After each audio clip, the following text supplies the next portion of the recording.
Further afield, U.S. President-elect Joe Biden says he will make tackling the coronavirus pandemic his top priority following his win over Donald Trump.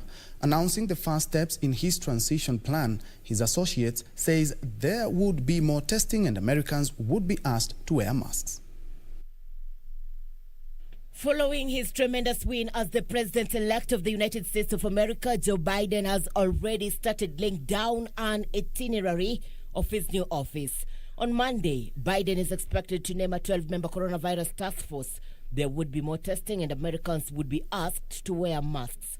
He will also focus on the economy, tackling racism and climate change, reverse the decision to withdraw from the World Health Organization, and the travel ban on citizens from 7 mostly Muslim countries, and reinstate an Obama-era policy of granting immigration status to undocumented migrants who entered the U.S. as children. Trump is yet to concede, and Biden's win remains a projection as key states are still counting votes.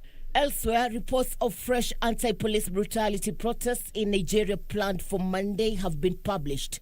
The new threats come after a court order granted the Central Bank of Nigeria the right to freeze the accounts of 19 individuals and a public affairs company linked to the NSAS protests. The Lagos state government has advised residents against taking part in fresh protests. A panel formed to look into police brutality cases has been hearing from victims. Police have warned that no protests will be allowed. Finally, the leader of Tigray region in northern Ethiopia has called on the African Union to intervene to stop the country from spiraling into civil war.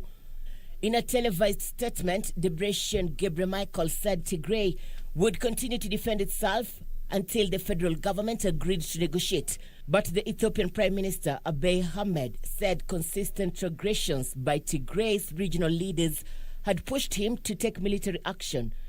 Reports from the neighboring Amhara region say 100 federal soldiers were being treated for wounds.